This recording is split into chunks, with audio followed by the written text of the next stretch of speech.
is playing tonight in a preseason game. There is that. As I said, I'm Jeff. That is Tom. On Twitter, it is @JCameronShow. If you're driving about town, listening on 93.3, thanks for that. Thanks for supporting local. Tallahassee's only locally owned and operated radio station is 93.3. And if you're watching on Warchant TV on the YouTube channel, we appreciate that very much. Thanks for your support there, too. Hello to everybody in the chat. Voice is still a little what it is, but we're pretty close. We're pretty close to normal. Almost back into the norm. We're hanging in there. We've got a weird I guess so. Like Mike is talking right now. Is he talking right now? Is that what's happening? He just wrapped up about 5 minutes ago. And now then Pot Roast is talking today and Deontay McCray. I can't call him Pot Roast. I haven't been able to come around to that yet.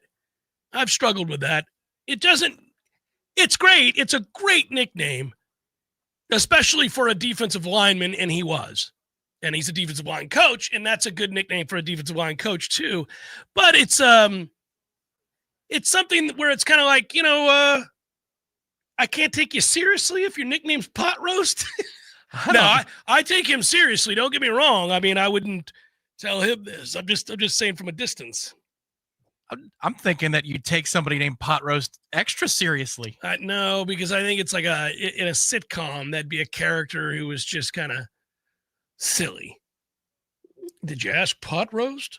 I think Pot Roast is the guy in the mini series that if Pot Roast has to come see you, that's not a good thing. Don't make me send Pot Roast after you. If he were on the wire, I don't think that I would take Pot Roast seriously.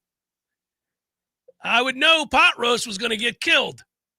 I'd be like, oh, Pot Roast isn't going to make it.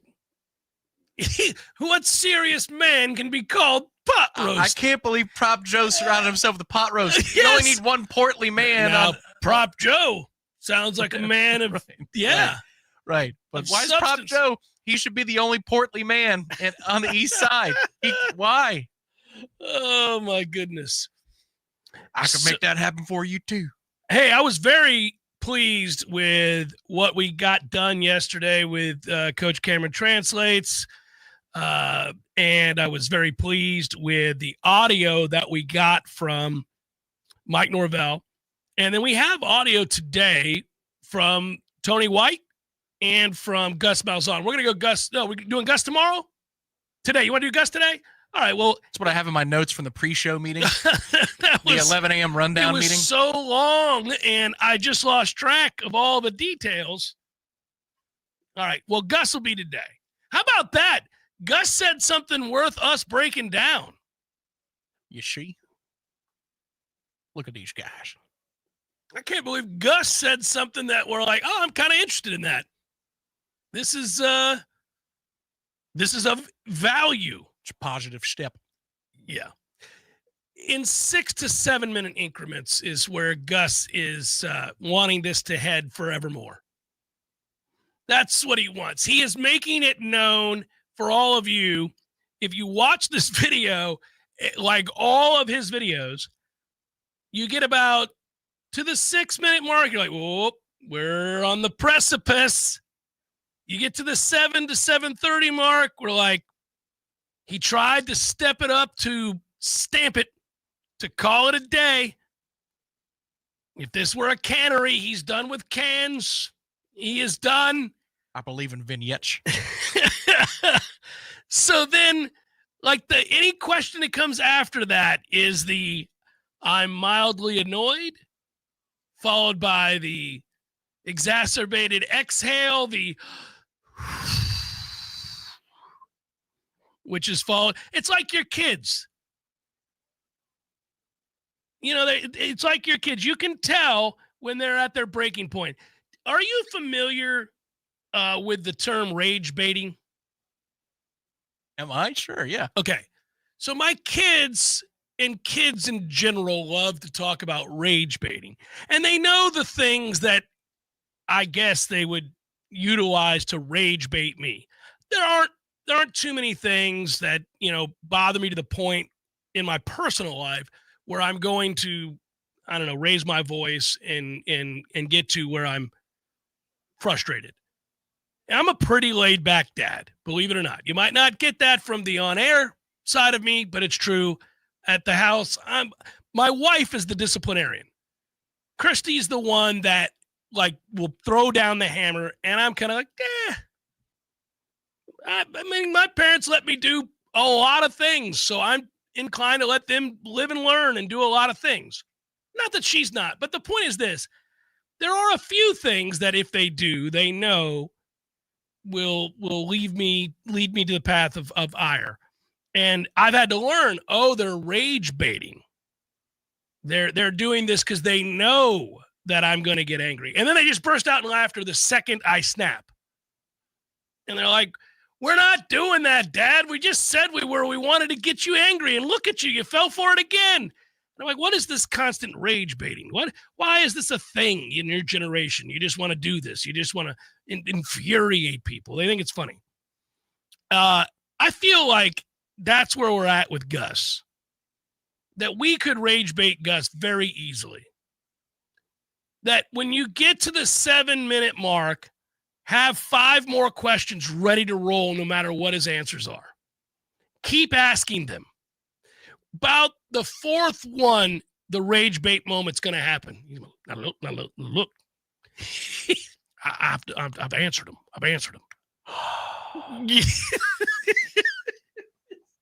He's going to snap. It's going to happen. Coach, if you had to rank the top 5 wide receivers in order from 5 to 1, how would you rank them right now? Need 5 names. Yeah, because it's an insane question. He's going to hate it. He's going to do the glance over because he's looking at the SID. Yes. Just so you guys know, whenever the coach looks off to the side, it isn't because he's pondering your question. It's that he's looking at the SID for a step in. He wants all right, Coach, you done? We're good, guys. Right. Thanks a lot. Last one. Yeah, he wants give me an out. And give me an effing out. He did not get that yesterday as quickly as he wanted to. He looked for the assist around the 7 or 8 minute mark, which we'll break down. But and he did not get it. So at UCF, they knew. It's time. Let's go. They knew. They knew. I don't think they got much in the way of access at UCF. They got 30 seconds, and that was the end of it. Because it's UCF. They're like, listen, you're lucky we even have a program. I should never have to drop down with a thanks, guys, before I leave. That's your job. Now, my coffee cup is empty. Go fill it. Nicely done, Territorial Noel. Yeah, feels like growing old on Salem's Lot. Continuing yesterday's theme, we had fun with it. I did hear back from our friend on the beat. Sonone said he's not going to ask any more Slim Shady questions or any that will elicit those responses. But let's not dilly-dally, because this is meaty. We got real answers from Gus Malzahn. It's a rarity. Out the gate? Oh, we're going to go to break, and we're going to come back and go right to it. Yeah. No, but it wasn't that. It wasn't that. And as we get more from Mike over in Jacksonville, that's where they are today, then we'll probably either play that audio or at least glean something from it and have some comments about it. The whole Jacksonville thing makes me laugh. It's hot here, too. Although, quick note before we do go to break. I'm glad you're doing this now. Tommy. Whoa. What am I, Castellanos? Listen here. It happened this morning, and you in Tallahassee know I'm not crazy. I'm not making this up. It's a thing. You speak the truth, what you're about to say. How many of you were awake like an adult before 8 o'clock today? Because if you were and you bothered to go outside, I walked my dogs this morning like I always do, and I stepped foot outside, and me and Mike looked back at each other, meaning Mike, my dog. And that would have been weird, me and Mike. Norvell, what's happening? You on your way to Jack's? No, so it was me and Mike, and we walk outside, and he looked at me, and I looked at him, and we went, are those the football wins? Now, the rational side of me knows that it is August the 7th, and there are no football wins in August. But this morning, At about 6-something a.m. in Tallahassee, Florida, there were football wins in August. I made my way around the block and felt said wins, grabbed my other dog, Annie, took her on her walk. She, too, looked back. What do we got going on here? Those are football wins, young Annie. She's only a year old. She doesn't know. So here they are. And I also knew that, look, I get it. This is nothing more than a temporary front, low-pressure front that's going to, rise and move from the area after the rains come in. By 3:30 today, it'll be hot as Hades. It'll be a steam bath. It will have been short-lived, but we have to live in the now, do we not? In the now, there were football wins. Just another reminder.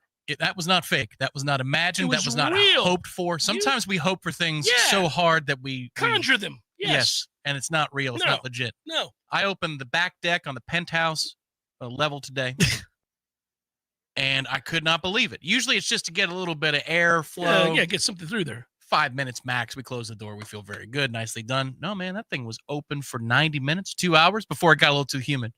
But from whatever it was, 7:30, 7:40 in the morning for 2 hours was most excellent. Absolutely stunning. It was just a little bit of the with the audio too. Just a little bit.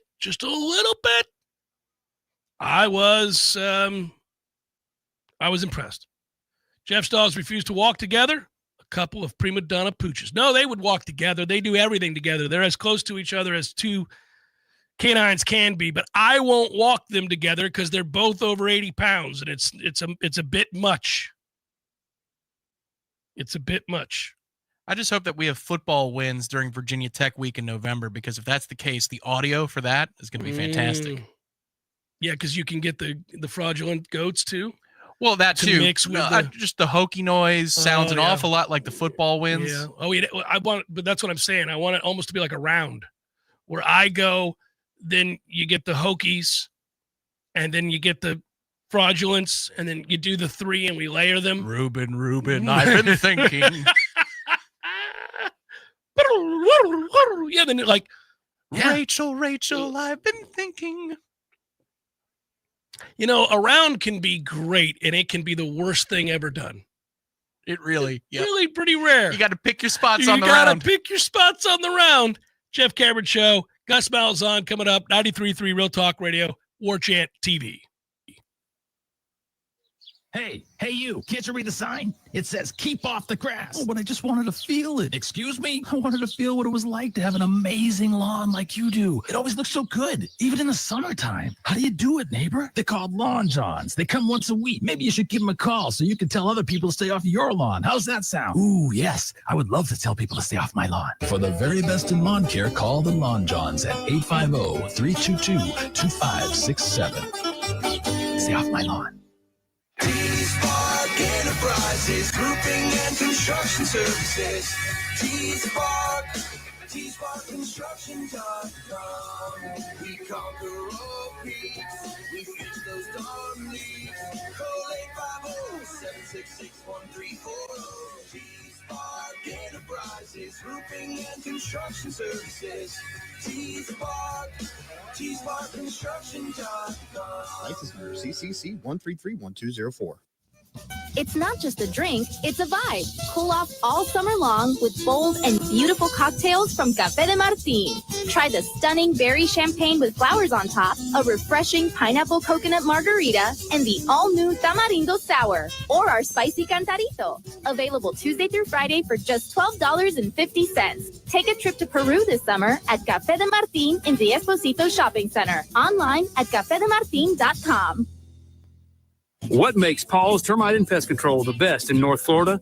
It's our core values, of course, and they happen to spell Paul's. P, protecting you and your pets from pests and your property from termites. A, accept personal responsibility. At Paul's, we realize it's up to us to get things right and strive to do more than's expected. U, uphold company values. Those values include treating others with respect and understanding we represent Paul's Pest Control on and off the clock. L, look the part. As representatives of this this great company, we will always make sure that our image matches the character of Paul's. S, support the team. Every job we do is a total team effort to create a supportive workplace. P, protecting you, your pets, and your property. A, accept personal responsibility. U, uphold company values. L, look the part. S, support the team. Paul's core values. They make us the best. For the elimination of termites and other pests. And a greener lawn, too. Call Paul's. We'll get them all. Florida man, why are you hobbling around like you got body slammed by a palm tree? Well, I was boarding the house up for the hurricane, and Hank, my alligator, thought he would help. Your alligator was helping?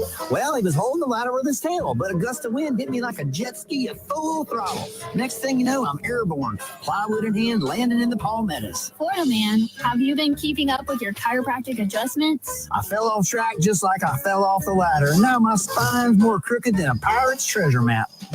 Look, just like you prep your house for a hurricane, you gotta prep your body for the health storms life throws at you. Don't wait till your spine's blowing in the wind. Take action now. You're right. I'm headed to Finn Chiropractic faster than Hank goes after a marshmallow. Go to finnchiro.com, FENNCHIRO.com. That's finnchiro.com. Book your appointment now and take advantage of that online special. I'm headed to Finn Chiropractic boogity boogity.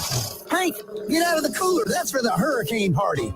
From the championship stage to coaching change and everything in between, Warchant.com remains your home for the best FSU football coverage in the business. Brutally honest columns and features, market-leading multimedia presence across video and podcast, the largest FSU fan community with a staff that combines for over 100 years of experience covering the Noles. When change comes, Warchant.com is your home for analysis from every angle. Warchant.com, your ultimate Seminole sports source. Sign up today.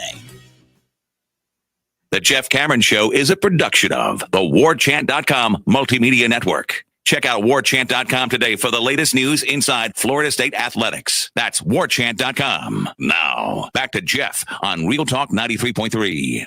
Yeah, if you want to just embrace what you know is fleeting, but not in the too distant future, then it's the signs you have to look for, because those football wins that I felt this morning, that you felt this morning, will not last. They'll be gone by this afternoon. They're probably gone now. But you can look around as I doff a cap to my buddy who pointed out, well, Jeff, please understand that the acorns are growing. The light is changing. You can smell it. It's in the air soon. It'll be upon us. Good point. Well written, too. Well, he's an educated man. He's like us. A man of words. Gus Malzahn, not a man of words, not a man of many words, not eloquent, rarely insightful, but he does occasionally speak. And today, we're going to hear from Gus Malzahn because of what he had to say earlier. Not today, but earlier. And we will do a little quick number here of Coach Cameron Translates. Let's fire it up. Offensive coordinator, Gus Malzahn, post-scrimmage. First scrimmage last night, it was really good. It was the first time really our 11 guys were out there together because we were missing so many guys in the spring.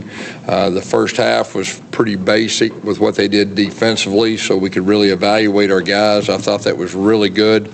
With that, the second half, it was everybody play football. But from a big picture standpoint, it was good for us from an evaluation standpoint to see what guys could do, who's ready, who's not, who needs work. Just really putting the pieces of the puzzle together. I mean, what are we, 23, 24 days away? I mean, the urgency of putting everything together because of the way things went in the spring is really high. So these next, 6 practices are going to be very, very important, before we really start turning the page for Alabama with that. All right, we're going to pause there. He said something that matters if you're paying attention. If you recall yesterday when Mike Norvell said that the offense got off to a quick start, we kind of thought, okay, well, that's interesting. Nice to know. Now we know why. It was prearranged. So what he just told you was that they had to stay in a base defense so that he can run his base offense and get a feel for who's capable of doing what against a look that he knew was coming. Okay. Well, but he also told you at the outset that they really haven't run as a group of 11 yet. And I mean, that would imply that for the first few days of practice, there wasn't a whole lot of. I said at the end of spring, when I got mad at the climb, remember this? Oh, the video series, right. When I got mad at the climb when they were talking about Tommy like Jesus had come to Tallahassee to play quarterback and that he was the second coming of Joe Montana, I thought, well, where is the evidence? He's never been that in his career, and when did he do it here that you would have him propped in that manner? It seemed egregious and just over the top silly more than anything else. It wasn't something worth freaking out about, and I didn't freak out. People did because I kind of rolled my eyes at the climb for the propaganda that it is. It's fine. I, too, like to get excited. But, it's state-run media. So the thing of it is, I said, well, they couldn't have known anything in the spring because they didn't have any of their starters out there. And there were so many guys missing on both sides of the ball, they couldn't even really run plays. They were just trying to install the basic offense. That quote tells you that I am 100% correct. They didn't do a damn thing in spring. They tried to get them accustomed to the tempo that they want to run. They tried to introduce them to the basic concepts of what they're going to run, and that is true on both sides of the ball. So coming into fall camp, I said, this is of vital importance that they hit the ground running, ramp up in terms of how quickly you get into finding roles for players and the physicality of camp, that you have no time to waste because of the futility of the spring. Everything we've seen since fall camp has started has said, boy, that Jeff Cameron is a genius. He nailed everything that happened. Now, I don't think I'm a genius, close, but I do know I'm right about that. And listen to his words, and you can tell that that's true. And it doesn't take a lot to make that leap anyhow. Lots of people understood that they were pretty limited in the spring. He's telling you they were a lot more limited than he would have liked. And he's also telling you post-relief, right? Because don't you get the sense that there's relief in his voice, not because of the scripting and because they were able to hit plays off of script, but you can tell in his tone he's saying, all right, I've got something I can evaluate now. Now yes, I'm starting to learn. A basis for an understanding of who's what. And the relief comes through in those moments, which is interesting because he slept on it. That's not a first blush reaction. This is an interview conducted the next day. It's just before 1 o'clock Eastern at the time that he's speaking. So he's had a chance to chew on it for a little bit. He's looked at the film, and he's starting to get data that he can work with. So he doesn't have to think about hypotheticals anymore, which is a relief to him, which is why he had better spirits than typical. I'm in a pretty good mood, gosh. I'm not saying this as a, hey,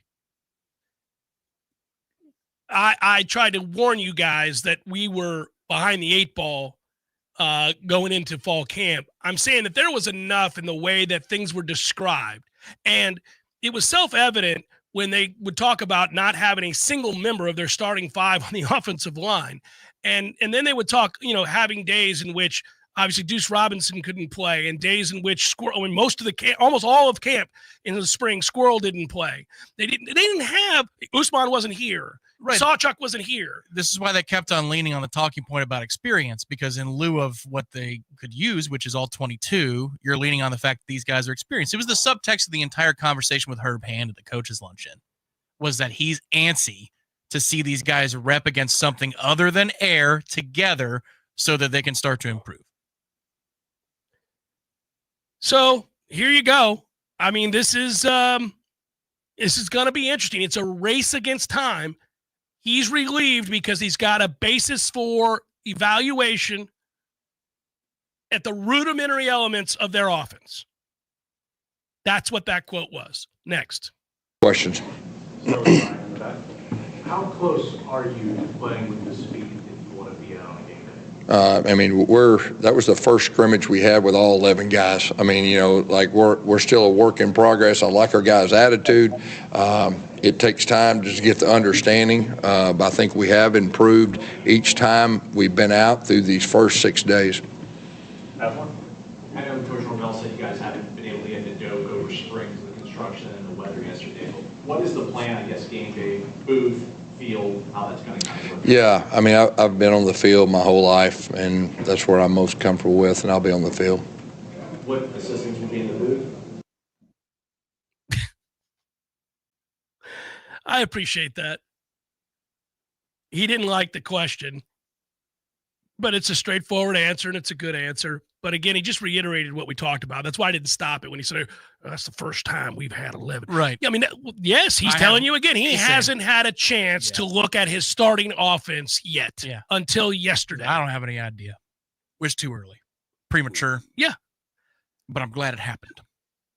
Here's the thing that sucks, man, is that's not his fault. That's nobody's fault. It is what it is. And I hate that phrase because it's overused, but in this case, it's apt. They couldn't do anything. We just waste. I mean, how dare you ask me that question after scrimmage number 1?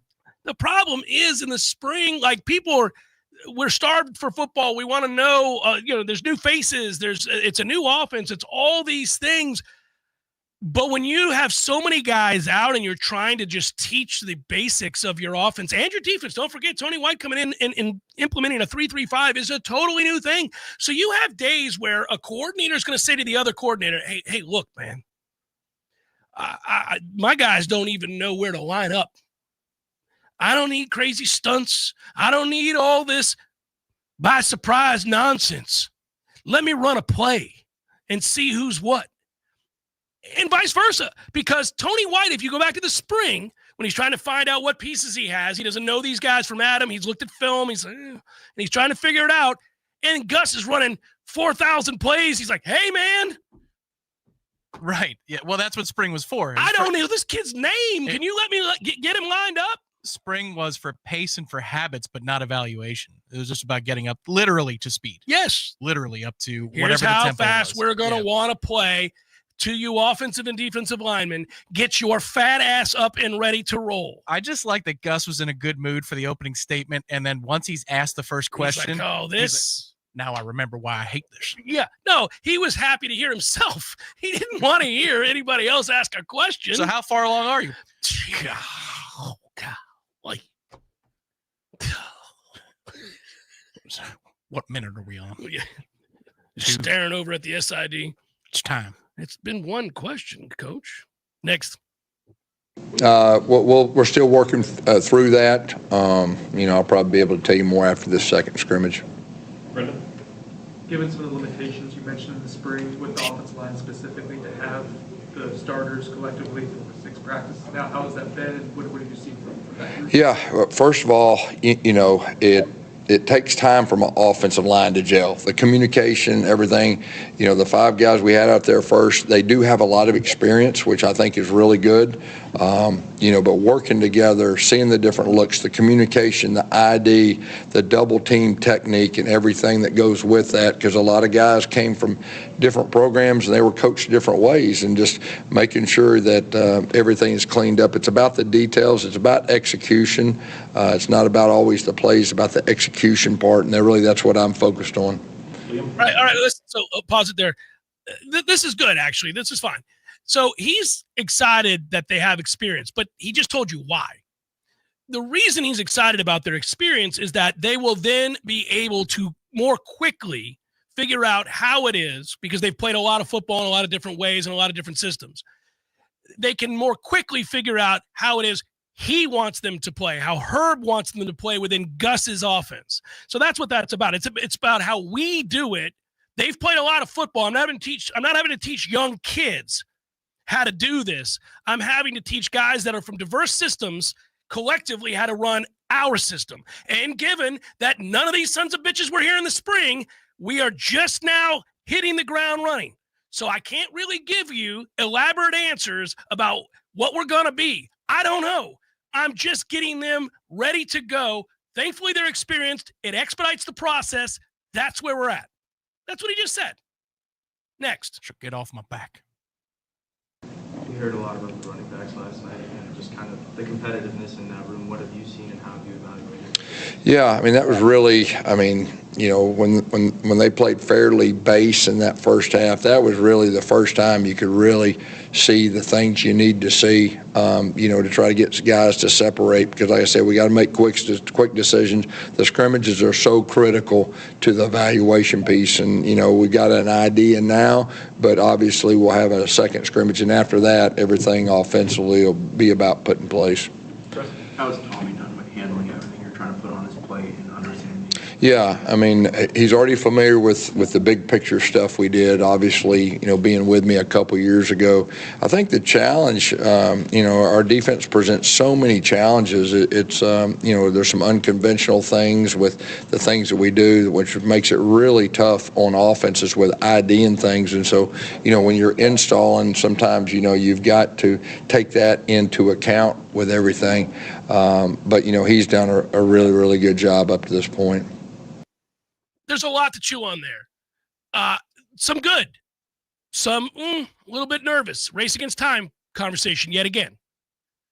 But I've got a lot that's good from that. Keep it, bounce it around your head for a second. Let it ruminate. Let's come back, digest that.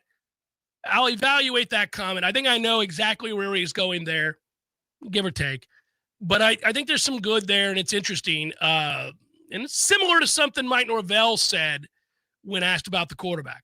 Jeff Cameron Show, 93.3 Real Talk Radio, Warchant TV. Your local news now. Gadsden County leaders voted Tuesday to move forward.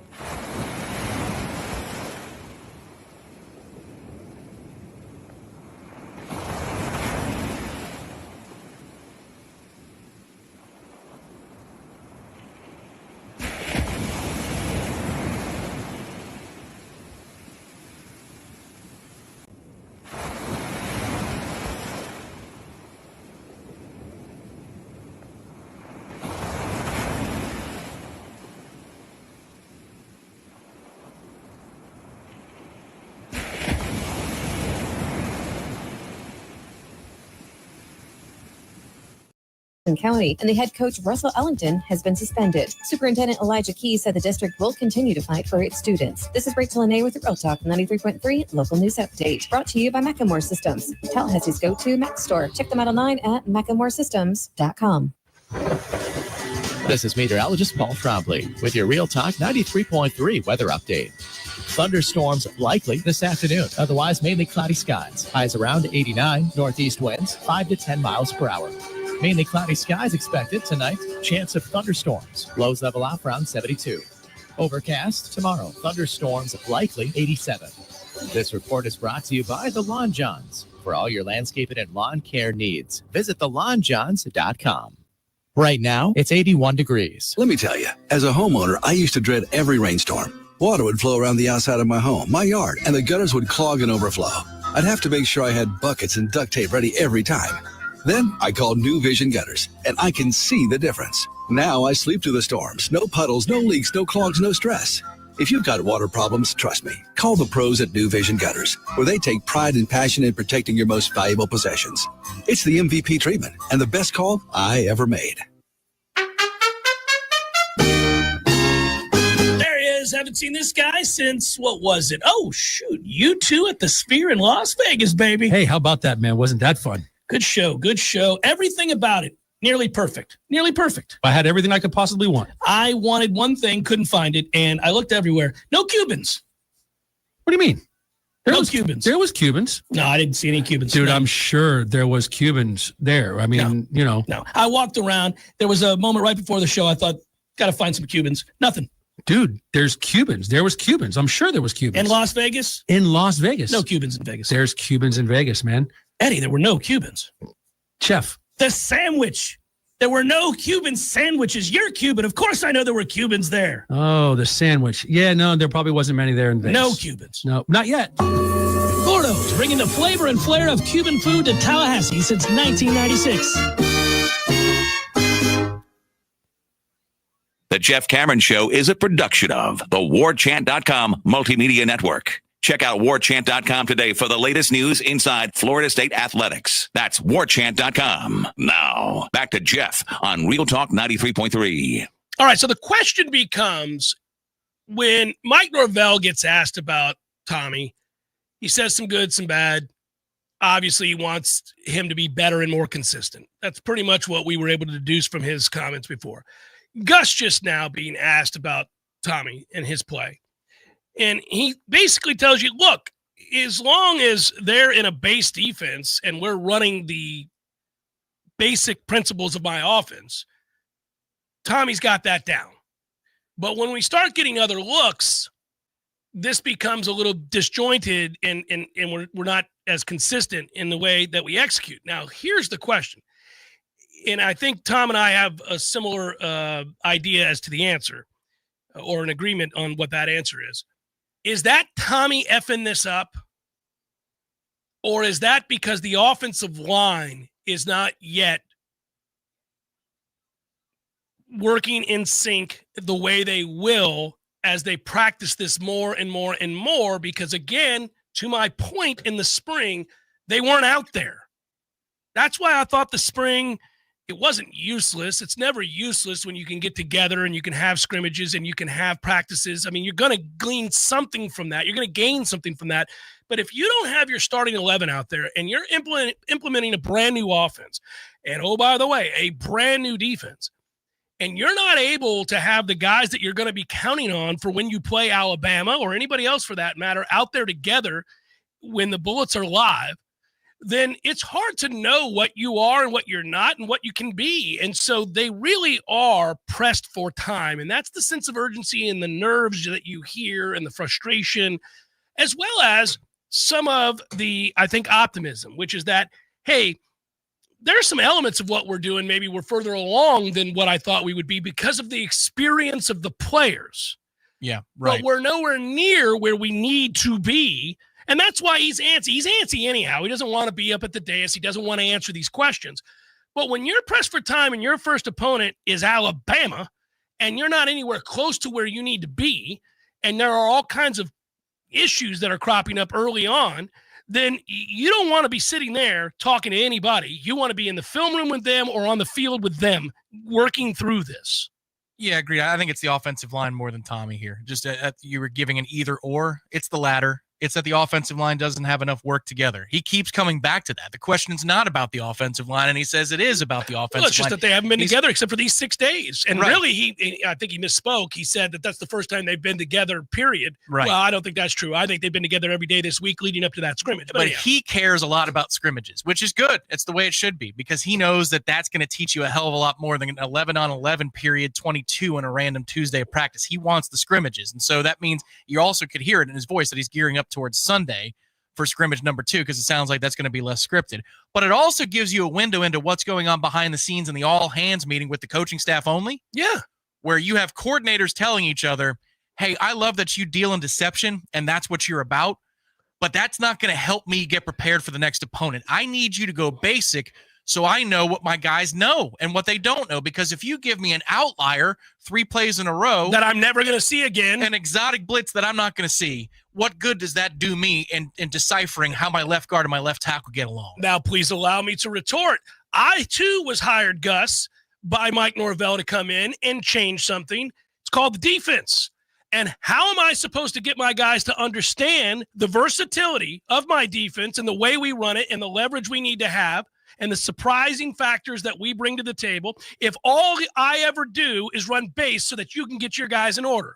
So back and forth we go. Now the drama becomes when Mike Norvell, the head coach, has to step in and say to either of 2 very strong-willed guys who've been tasked with a very difficult job, hey, today's his day. Right. Today's his day. Run your basic stuff so that he can get a sense of what and who they are and who they can depend on. I promise you, the next time we do this, it's your day. And he'll dial back the intricacies of what he's doing so that you can figure out your guys. But this is fun. This is dramatic. This would be Hard Knocks would be good to be here. To be clear, it's also perfectly healthy. It's what has to happen. 100%. I mean, so I don't want people to think that this is discourse. No, this is exactly what the offensive coordinator should be saying in this situation. It's what the defensive coordinator should be retorting in this situation. This is healthy discourse, and this is where Mike pulls back, and then he sits behind the CEO's desk and makes a call. Take it back to what he said in his introductory statement after the scrimmage. They got 100 to 110 plays in. 110. As many plays as they can get in, it's critical. So my guess is what? Gus got 50? Probably 45, 50, 55 plays the way he wanted them.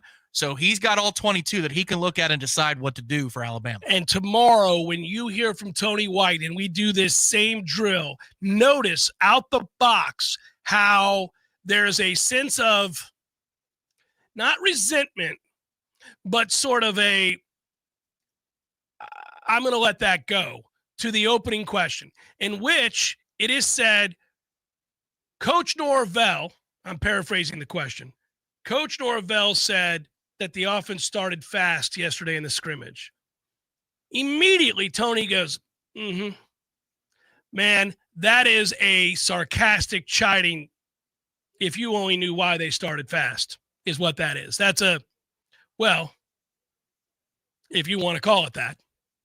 And you really could see where this would be, and I've watched coaches do this, and I've seen players do this. I mean, anybody involved in competition in a sport, a job, with the way you want things to go in a show like this, or the way that something should go in a pregame, or the way, like, you've had to yell, I've had to yell, we've all had to have conversations, whether it be with how it's being filmed, or where the cameras are, or the light, or the segment length, or our sponsors, or what I'm trying to do, or what you want. And this is stuff that people do, trying to put together the best possible product. I can only imagine, though, that you're doing that with the specter of hella freaking Bama rolling in here, and your mic trying to save your job. Right. Well, and the spring was good for conditioning and terminology, but not much more. If you're on the offensive side, I think they got a lot more done defensively in the spring than they did on offense. But you get the sense, and we've only played whatever it is, 3-4 minutes of Gus, that he's saying, yeah, the spring was fine for the basics. Yeah. But I got it. Like, we've got a game, and a big one around the corner. And that's wonderful that they run at a pace, and they all flock to the line of scrimmage after we gain 4 and first down. Great. Awesome. What plays can I run? What are people good at? Yeah. And I can't know what people are good at if I don't have my 5 offensive line, because the guys behind them ain't ready. And so I can't get a good look at a route that I want to develop 12 yards down the field, because they don't have the time, because my O-line hasn't been in there. Now that they're there, I could start to decide. Can I take a shot downfield if I wanted to? You know, I know that they release the schedule and they tell you that it's, hey, you know, we have scrimmage 6 days in. We got another scrimmage this Sunday after we get back from Jacksonville, and that's going to be a vital scrimmage. They're all vital scrimmages. I'll tell you now, Tom, there's no way if I'm either one of these coordinators that I'm not saying to Mike, you don't have to call it a scrimmage, but we're doing more of this. You call whatever you want for whatever purposes you want. We have to do more live 11 on 11 to see what's what. And this back and forth between the coordinators is as old as the game of football itself. You know, Yeah, in off-season preparations. I mean, you can even go back to the Anquan Bolden video that went viral this off-season. The competition was fierce. Because they were running gassers, but still, the coaches weren't running gassers. So for Mark Richt to yell at Mickey Andrews, figure it out, when Mickey asked for the plays, he didn't have to do that. I watched Jimbo. It's Jimbo and Saban going back and forth. Well, and he did it here. Yep. I remember him getting Stoops. Well, I remember him getting angry with Mark, and they were going back and forth, and Jimbo was trying to teach something, and Mark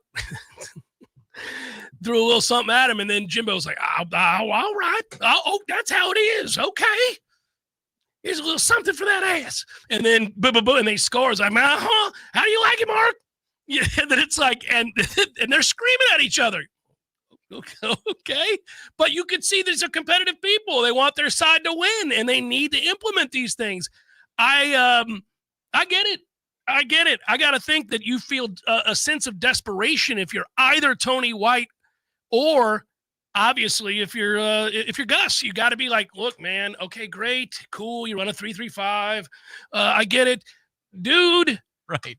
Thanks a heap. Yeah. But let's just say, if one was in his second or third year as the coordinator, I think they'd be fine with backing off because they have their guys in their system, but they're both facing the same problem, which they're is figuring out personnel on the fly with Alabama in 20 whatever days. And yes, and they're both. Look, think about the weight of the responsibility here. Tony White wants to be a head coach. It is of vital importance that this defense take massive steps forward for him to become a head coach. If he comes here, this defense sucked last year. If he comes here and it's not any better, it's a hell of a step back. Because remember, this was a pseudo-lateral move for him. It was certainly in title. Okay, so he did this because he thought it was a wonderful opportunity, presumably with better personnel than he had at Nebraska, to come in and make an instant impact. I think he will, but Alabama may not show that. And Gus, I mean, this is speculative, but a lot of people feel like if Gus has some success this year, he may get one last shot to be a head coach somewhere of significance. In a year or two, yeah. Yeah, right? And also, you don't get to this level and you don't have the success that he's had overall in his career. I mean, he's been an innovator. If you're not extremely competitive and prideful, he doesn't want to go out there and look completely lost and have kids that are clueless and we get housed and do nothing on offense in this first game against Alabama, a team he's faced many times while at Auburn. You've got fiercely competitive guys with a lot on the line, and none of them have more on the line than Mike Norvell, who's got to find a way to balance this. You want this. You want this kind of competition. I mean, that's just what it's about. But you do have to find a balance that allows both to achieve their goals, just in terms of teaching, implementing, and understanding what personnel can do what.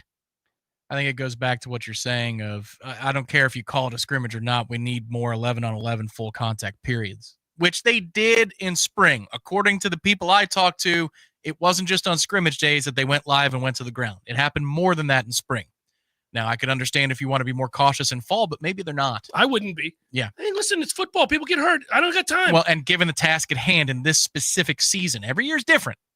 Every year is different. If you had culture firmly entrenched and you had quite a few third-year starters or at least second-year starters who had been getting rotational reps, meaningful ones 2 years earlier, and you could trust them, maybe. But in this case, basically every piece on the board has no track record. Because of the new systems and the new coordinators, the new eyeballs that are watching them. Everybody has to impress the coordinators from scratch. Doesn't matter if you were here or not. Now, on offense, that's easier. Basically, nobody outside of the running back room had been here. But on defense, there's quite a few players in the secondary, defensive line, linebacker, every level, that it's all brand new. And so they want those reps too. That's good. There's hunger across the board here. It's on Mike to sort out who gets what and when in order to optimize your chances of beating Alabama. I would love that conversation, by the way. So your office door is presumably always open when it comes to your coworkers and players. How frequently is that door flying open? Now, Mark. I don't know what he just told you. You know that's going in my... Okay, what is it you need for today? Right. Yeah. Tony's walking out the door. Yeah. Gus is walking to the door. The threshold. Coach, how you doing? Good to see you. Well done. Well done today. All right. Now, you know and I know both. If we're going to win this game, it's because of us. I would love the fly on the wall, just a video of those two walking in and out of that office half the day, like an hour before practice. That would be too good. We go back a long way, Mike. I need this. He's holding the sheet for the outline of that day's practice. What is this? What is this? Mike. I checked the calendar. It's not April 1st. He's like, well, it's Tony's day, Gus. Oh, come on. You think he's the key to beating Bama? Or you think it's me? Shannon Young, my guy, loansforknowles.com. That's loansforknowles.com is where you want to go. Look, you want that dream home? Maybe you just want a new house. Shannon's going to give you unwavering commitment to helping you find that house, find that loan in order to get that house, that home that you want desperately. Better rates, better options, stronger support, faster response. All those things are happening right now with Shannon Young and loansforknowles.com. That's cross-country mortgage in 7 states currently: Florida, Georgia, Alabama, Tennessee, Texas, and the Carolinas. Loansforknowles.com. Shannon is great. I'm happy he's on here with us because I like vouching for a guy who works hard and who's smart and who gets things done. In the final minute here that we have before we go to break, I do want to say again, I think this is healthy. It's interesting. It's important to note that this is the sort of the tug of war that's happening, and that it's got to be for Mike, a hell of a thing to have to piece together with your job on the line. Yeah, I'd like to think of this way. It's probably not. Of course, it's fiction in my head, but that these coordinators have their lieutenants as well, that are with them. So when they're fighting for this thing, and maybe there's some subtext that happens in the big coaches meeting, maybe Tim Harris snipes at pot roast. Maybe Evan Cooper takes a shot at Herb Hand. And they're like, oh, is that what you think? And then Mike comes in, everybody settles down. Yeah. It's the dinner table with the family. And we're not doing this again, are we, guys? Yeah, right. It's you're on a long family trip. Let him fight his own battles. We'll figure it out on the field. Sorry, coach. Yeah. He's like, all right, now anyhow, guys, as I discussed yesterday, that's right. The legacy walk. His back is turned. He's on the whiteboard. He turns back around. What's going on? Nothing. So the legacy walk starts. Hour 2 forthcoming. Stay with Jeff Cameron Show, 93.3 Real Talk Radio, Warchant TV.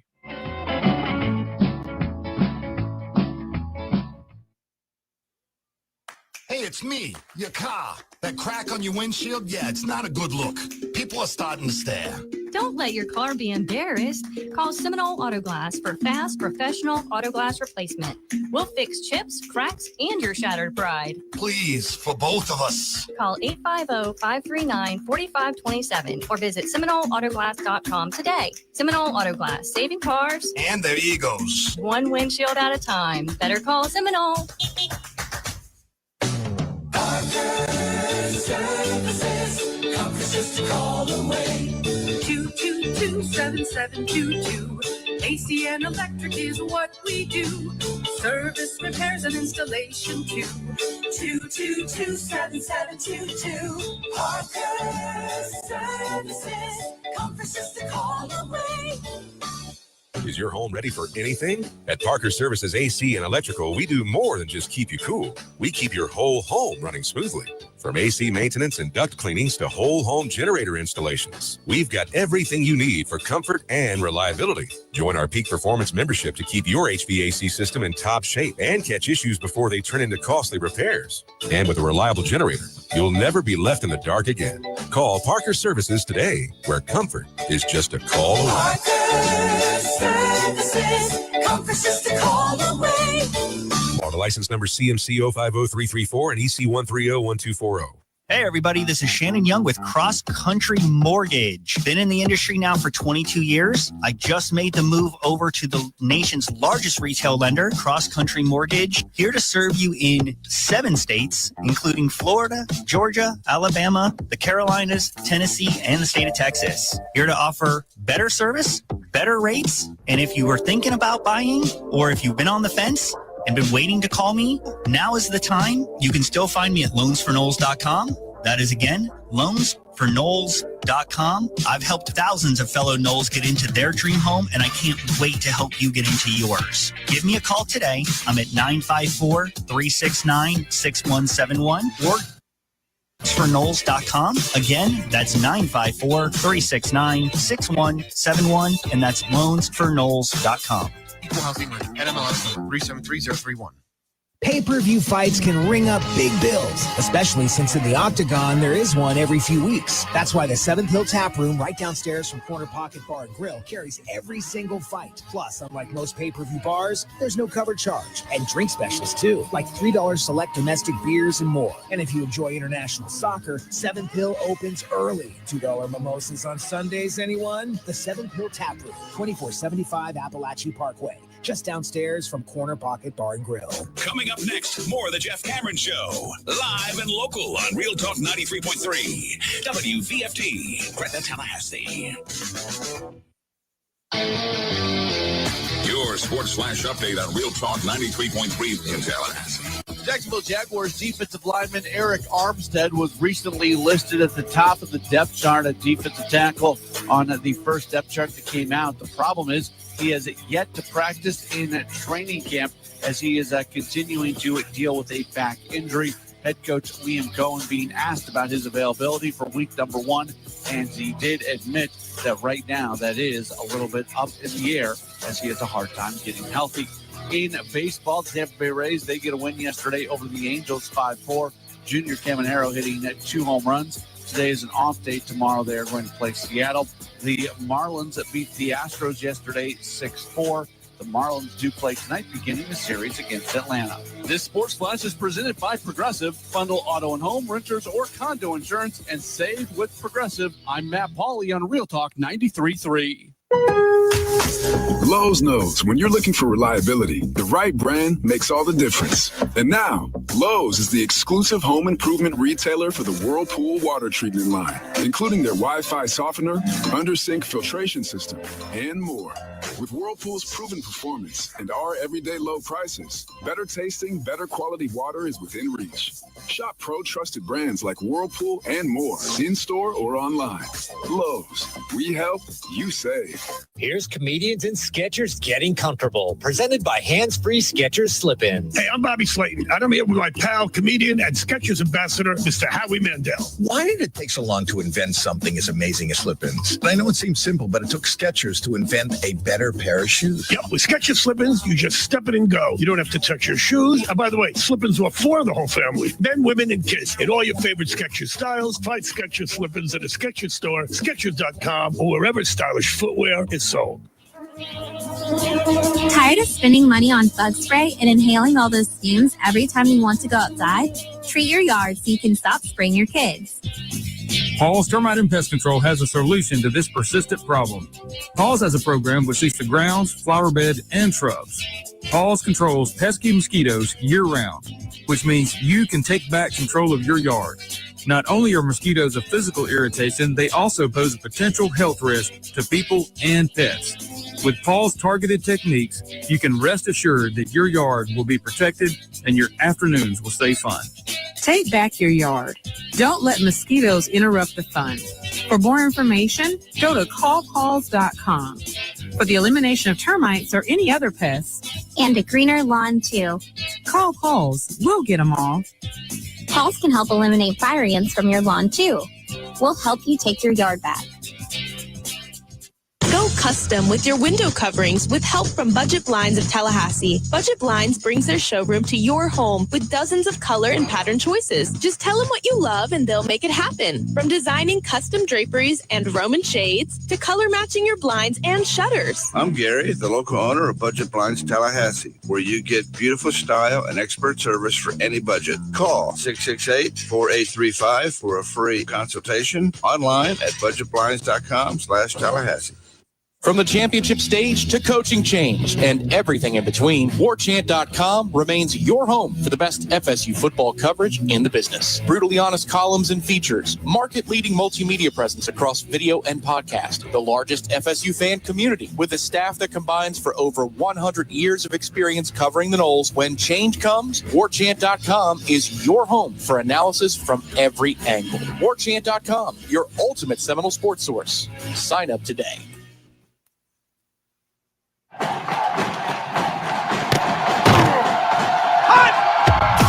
Broadcasting live from Florida's capital city, this is the Jeff Cameron Show, brought to you by Orange Theory Fitness on Real Talk 93.3. Now, stop what you're doing and listen closely. It's time for the Jeff Cameron Show in 5, 4, 3, 2, 1.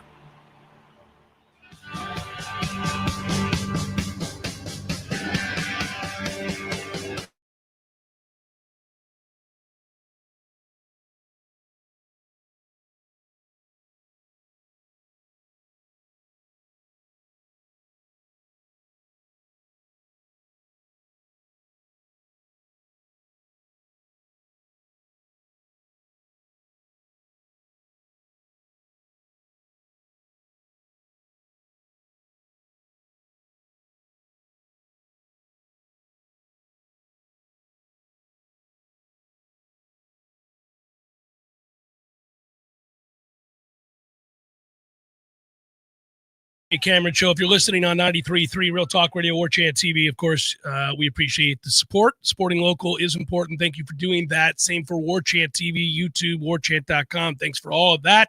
We were talking about and analyzing Coach Cameron analysis of Gus Malzahn. And, that was spirited and fun because he gave. There it was. That was also only about 30% of what he gave. So we're going to listen to some more here in a minute and have some more conversation about it because I like it when he's willing to talk and say some things. He's not going to come right out and say, this is that and this is this, but it's pretty obvious where he's at. That's for sure. Yeah, it's pretty close to transparent because he's pressed. He doesn't have time to play games of rhetoric. He's like, will you let me coach these guys? Stop asking me where we are. We don't work together until now. All right. So let's do this. Well, first of all, let's answer a couple questions in the chat. I just got around to looking at the chat. And I don't mean that in any negative way, but I can't always look at the chat when I'm trying to conduct the show. I can get sidetracked. I'll answer things when I can and all that.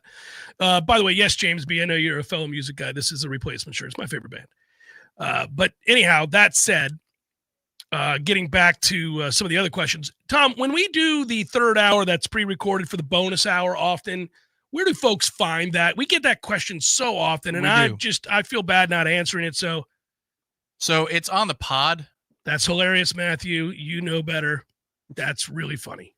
It's on the pod. I think we might begin to just post them on Press Room, regardless if it's FSU content. Yeah, it doesn't have. It could be anything. Because it's technically an FSU channel, but we might just start putting it there every day.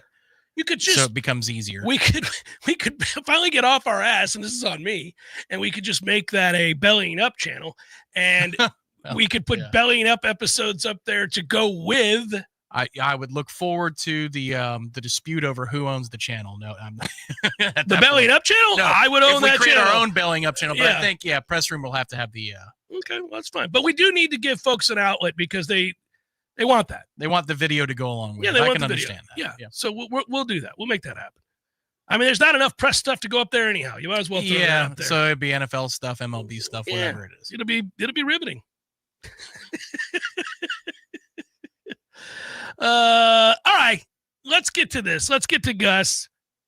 Let's get back to Gus and let's assess. Let's do this. It's a good expression he's got. That's you know how people talk about some people who have a look on their face and it's referred to as resting bitch face? He went there. All right. This isn't that. This is I don't want to be here face. It's Fire Marshal Bill face is what that is. That is I am tired of being here and have been since I entered the room face. That's what that is. So that, I don't have a problem with it. It's just we're in, we're out. Yeah. That's the look. Go for it. You obviously, before a lot of these transfers came in, even the returning players, you saw them on film, and then you had them work out at spring ball. But seeing them in like a scrimmage situation, real competition, is that enlightening you? Oh, 100%. I mean, we're going to have 11 new starters, and it's all about fall camp, getting everything ready for one of the better defenses in college football. So, but it was really good to get out there and see them in action. Coaches on the sideline, they're playing the game. How do they react to adversity? How do they react to success, and everything that goes with that, and playing fast and all the above.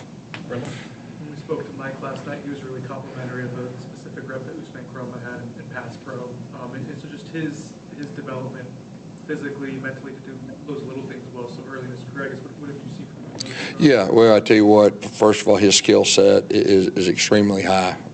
He's very talented. It was one of the more impressive reps from an individual in the scrimmage last night. We've had freshmen that were able to be successful in our offense. I feel like he's definitely going to be a part of that, and we'll bring him along at the pace that we need to. We've heard a lot about the wide receivers over the first week or so of practice. Seems like last night there was some effectiveness in chunk plays, Deuce over the top. Makai Dancy had a 20-yard spurt. I don't know if that was swing or down the field, but just comment a little bit on how. Yeah, anytime you get in a scrimmage, you want to push the ball down the field too. Obviously we were our base fundamental to run play action, but we wanted to push it down the field, and we made some plays down the field, and a couple of them we were close and all that. But we're still learning about our receiver group, and who's ready to play and who needs more work. Wow, that was better than I remembered. I didn't catch that the I first didn't catch time. it the first time either. He's mad that somebody didn't make a play down the field on a ball that was perhaps catchable. That's what that is, because he immediately said we're still learning our receiver group. And who's worth a damn is what that was. If it had been on the quarterback, he would not have followed up with we're still learning our receiver group. He's mad at a receiver who didn't make a play. So that player either quit on the route, which it looked like he's mad about, or just didn't catch the football. And I don't know. We're not there. No idea.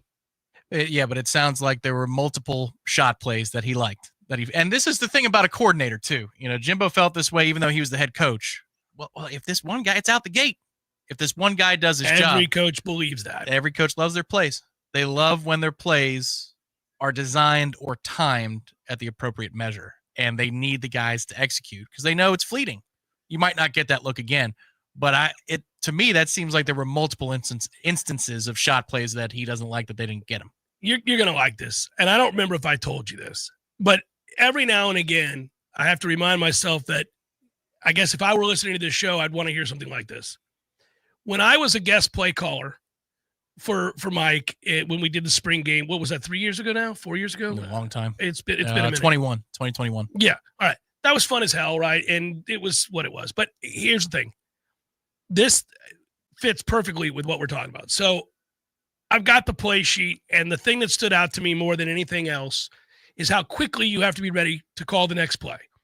On both sides of the ball, you've got to be so anticipatory. And this is something that Mike had talked about before we got out there. He said, look, I know you know ball, but like when you're calling these plays, it's got to be now. So be thinking in your head when you call the first play of every possible result. It fails, it's 2nd and 10, or it succeeds. In your mind, what does succeeding look like? Is that now 2nd and 3? Is that a touchdown? Is that a first down? Like in your mind, what should that be if this play succeeds? And have the next one ready based on the down and distance you think will be in play. Somewhere around there. So it's incredibly intricate, right? And it has to happen fast. So I call this play. I can't remember the name of the play, and I wouldn't say it anyhow. And it's there. It's the right play.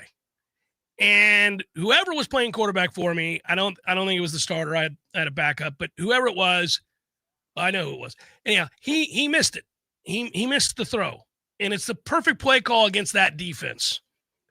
And it's just out of reach, and it tips off the receiver's fingers, and it puts us in 3rd and 10 instead of it being 1st and 10. So that's a pretty consequential drop or misthrow, okay?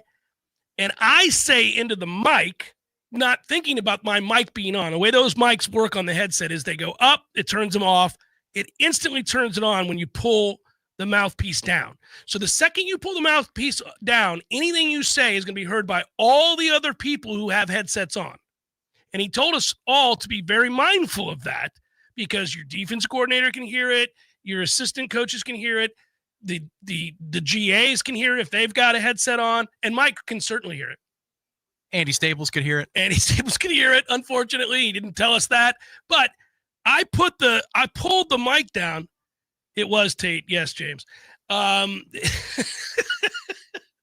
So he misses it, and the ball is overthrown, and it puts me in a very bad position, and I'm flummoxed. Admittedly, I'm caught. It's 3rd and 10. I thought that play was going to be made. It's the right play. It's open. I see it come open. I'm watching for the throw. I've already in my head, I want to run tempo. Now, they use a code word for tempo. So if the ball is caught, I'm going to call for tempo, and we're going to the line, and I know my next play on 1st down. But it doesn't happen. And I'm like, son of a, and it's 3rd and 10. Now that's a crucial situation, and I'm on the clock. As soon as I realized that they botched the damn play and it wasn't executed properly, I say into the mic, MF. And as soon as I say it, I hear a chuckle, and it's Norvell out on the field. he's laughing because he heard me say MF, and I hear Fuller laugh because he's laughing because I said MF. And then Mike said, because then I apologized. I thought, oh, well, I mean, they're all men out there, but, and I was like, oh, sorry about that. And I hear Mike go, say back to me in the thing, oh, don't worry, we say it a lot. It's exactly, I'm just thinking about these things now, since we were just talking about this with Gus and everything else, just talking about those moments when something doesn't work, like the receiver not making a play down the field, and you've called the right play. Which could be a week's worth of investment and time. I mean, you could have set that thing up, or you mined for information from this defensive coordinator to tendencies and tape from 5 years ago. But you or your staff or your GAs, they gave you a golden nugget. And because you are a multi-million-dollar coordinator or head coach, the 4 plays that you need to use to sequence it to get him in that position to where this play is going to work. So you do all that work, all that prep, and you lay it before your players. Yeah. And they can't execute. Oh, and they're college kids. It's not the pros. Right. Well, it's getting easier now. But it's so brutal. I was so excited about the play, and as soon as it doesn't happen, but I got to call a play. You can't just wallow in the, why didn't that work? You got to be ready to roll. And I did not process that play could fail. He's open. Hit him. Let's go. Catch the damn ball. Let's go. Throw the damn ball. Yeah, let's go. All right, more Gus. Here we go. One moment, please. You mentioned how valuable it was to get your 11 out there for the first time because you didn't have that in spring. Do you have a pretty good idea of who you're going to rely on for your starting 11, or is that just No, I mean, we have a good idea who we feel like after last night, these guys are ready to play. We do have a group of individuals, more than 11, that we feel like they're ready to play. The key is the next 3 or 4 practices before our next scrimmage, we leave that next scrimmage and we have more guys that are ready to play. So, that's really our plan with that. The FSU put out a little video of Deuce's catch down the field. Not just getting open, but the way he fought through the contact and looked like Jerry had his hand in there. I mean, have you seen that consistently? Is he that kind of guy that can make those contested? Yeah, he did it last spring too. He's one of those 50-50 guys that really are probably more like 70-30 since he's been here. Which is always good. We just need more other guys to come along, with him. That's good. Stop right there. The sigh is so good. That deep sigh kind of offsets everything. It makes me laugh. Really, in essence, what he just said there is we've got some guys we trust if a game was tomorrow. We're trying to identify a few more. We need, in the next few days, to figure out, do I have 11 guys that I can go to war with? And then we'll worry, do I have 14? Do I have 18? What do I have? Because right now, I'm basically still at 11, maybe barely 11, and we're just getting used to each other and implementing this. So let's just hang in there. He can't really expound upon any of that because he doesn't know really even the 11. Well, yes, this is the part of fall camp that regardless if you're a first-year coordinator or not, it's fact-finding. You got to know who you got for the candidates before you start designing things for those guys. He's not in the design stage yet or the install stage. He's in the who's in, who's out. The super oversimplified Johnny Ray Jones. How many of y'all can play? That's it. And I think what he's trying to do is make his decisions. It sounds like, because that's about the second or third time in 6 minutes of interviews that he says next scrimmage. I think after scrimmage 2, maybe you might get a practice or 2 more, but he's drawn a line at that point of I'm off you or you can play. And you think about the way he rotates players. He's a hell of a lot more cutthroat. I'm sure there are dynamics in the middle of a season where he's graduated up the ranks of freshman or a player who started slow. But just look at the distribution of targets and carries in his career. Yeah. He finds his guys, and those are the dudes. Maybe an injury will give you an opening, but not much more. Yeah, I find it interesting. But that's fine. He should be searching for that right now. He should, it's 6 days in. It's okay. I'm not overly concerned. It's just a process that they're going through, and he's frustrated because he wants to know it yesterday. and he can't know it for another few days. That's the way it works. T-Spark Enterprises, residential roofing and construction needs solved right there. 850-766-1340. Serving North Florida, South Georgia areas such as Tallahassee, Monticello, Havana, Quincy, Crawfordville, Wakulla, Madison, Thomasville, Bainbridge, Cairo. You see what I'm talking about everywhere. T-Spark Enterprises, that's a guaranteed win. Call T-Spark for your next roofing and construction project. They conquer all peaks. TSparkConstruction.com to learn more. Of course, they are licensed indeed. And whether that's commercial roofing, it could be, residential, you General name it. Contractor. He's got it all. He does everything, Tom, and I can't find the damn mark. There's one that's a CGC. CGCCC 172777GC. Hang on. Niner. That was speculative. Niner. A speculative code. Yeah, I don't have it. It's gone. Look up their number. It's Jeff Cameron Show 93.3 Real Talk Radio, Warchant TV. This is Thomas Dickens from the Law Office of Marie Maddox. I'm a combat veteran and a former JAG. I've fought for our country, and now I fight to get you your back wages. If your boss has ever shorted your paycheck or withheld your overtime, you need to call me now. 850-383-4800. 850-383-4800. Or find us online at maddoxlaw.com. Offices in Tallahassee.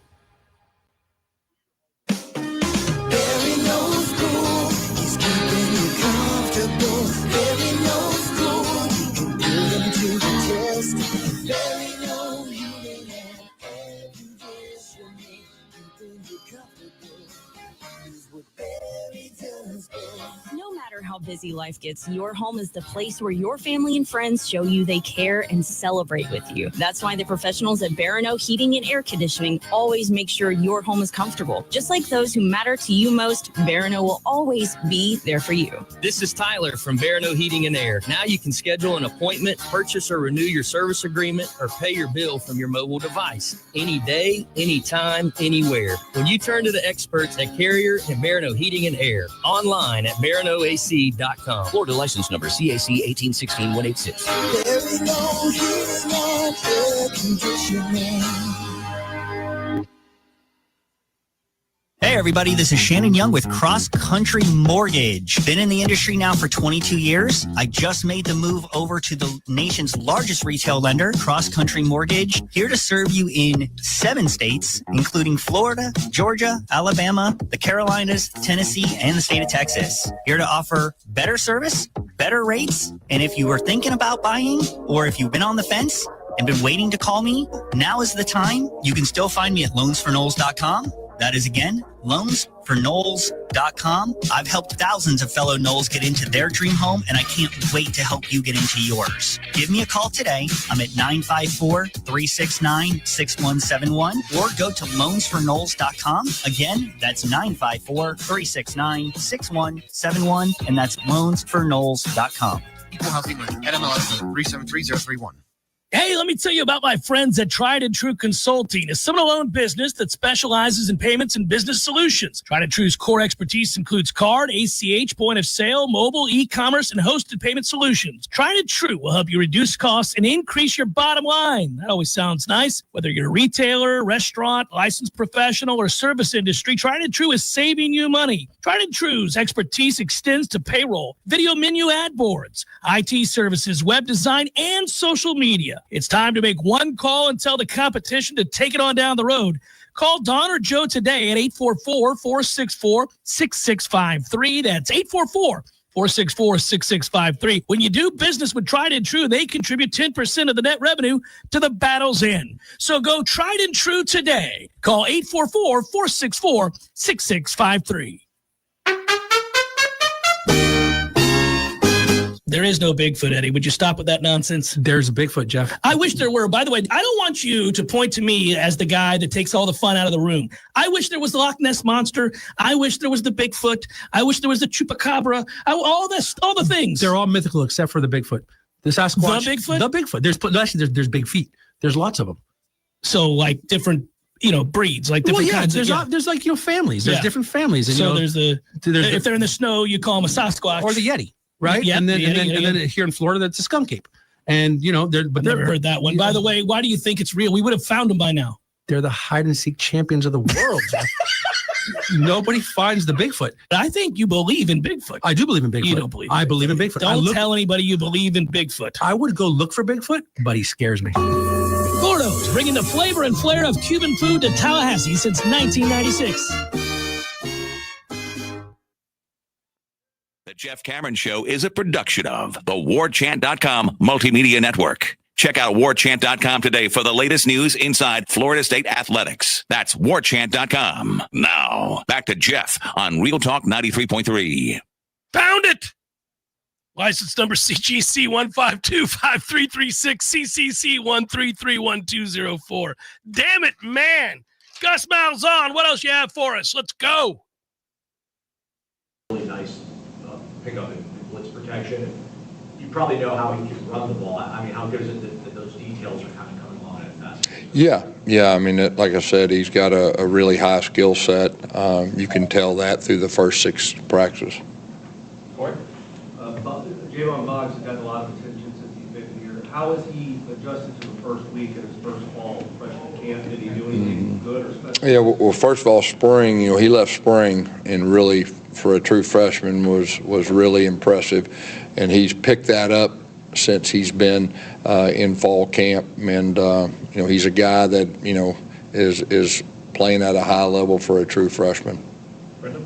I was going to ask about Boggs, but you talked about Boggs and Deuce, wide receiving core in general. What are your thoughts on the group and how many guys you can legitimately rely on this season? Yeah, we need more guys to come along. We don't have a lot of experience. I mean, if you really look at the group as far as just starting experience and playing experience, not a lot. So, we still need to bring guys along so we have more numbers and more depth that are guys that are ready to play.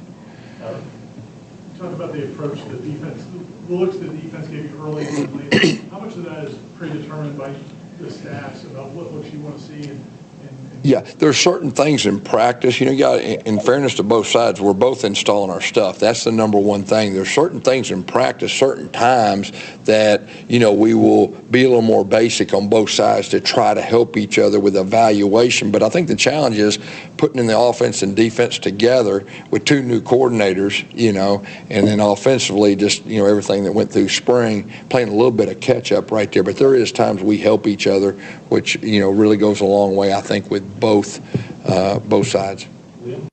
Yeah, so there it is. In summary, he's doing exactly what we talked about. And I do like that he's jovial there when he talks about it, like that's the challenge. I get it. The other guy needs the same thing that I need, which is basic looks to install the stuff we need to install. Somebody asked in the comments I saw during the break, isn't that what scout team's for? Yeah, but when you're trying to figure out who, not necessarily, but also when you don't have your starting 11 yet, you're trying to figure out who belongs where. Scout doesn't kick in until after camp is over. So you might say it's all one thing. It's really not. There's the fall camp, and then there's the install. Once you get into install, that's when the black shirts are distributed. Correct. That's what Florida State has: green shirts for no contact and black for scout team. That's when those shirts are distributed for whoever's going to be on scout team, because that's not an assignment people want either. Nobody wants that. If you started out with scout team in practice 1, kids would shut down because they're trying to compete to stay off a scout team and be on the actual team that's trying to, first team, second team offense, defense. Early when you have, and I guess to answer that question, to add to Tom, we agree. You've got such a competition going on right now. Again, he's just told you they barely know the 11 that they like. He doesn't have a full 11 that he totally trusts, and the ones that he does are just now getting to play together for the first time. So there's room for competition to play out. There's 6 days into camp, 7 days now. They're going to make sure they have a real good understanding of who's what before they hand out that black jersey. Because you do run the risk when you hand that black jersey to a kid who legitimately thinks he has a shot to play, that kid shuts down. And you can't have that when you're trying to foster intense competition. In some cases, that competition is 3-4 people deep. Yeah, it can be. Absolutely. You think running back? Absolutely. Secondary? It's like there's like a lot of guys that feel like they're gonna. Well, and even if you don't think you're gonna be a starter, you think, well, I'm in the fold. I'm gonna be relied upon for 15 to 25 snaps. And now all of a sudden I get handed this black jersey. Yeah, it's easier it's usually those second or third year players, which is the problem, because a freshman kind of understands. You would think a freshman kind of gets it, especially if they're not Boggs. They're not being talked about at that level with that consistency by teammates and by coaches. Mm-hmm. Like, he didn't run from Boggs there, but he also threw in a hell of a qualifier at the end of that answer saying, for a freshman. Mm-hmm. You're like, oh, okay, all right. That's a good qualifier. And then with Chroma, he's not trying to put too much on his plate too. He's like, exceptional skill set, but we'll go with the pace that he needs to go. But if you're another freshman, maybe Arnaud has been mentioned. Mike mentioned him recently, Mm-hmm. and Tony White talked about him, I think, as well, which we'll break down tomorrow. Other than that, I do, by the way, real quick, Tom, and I probably should have stopped it there.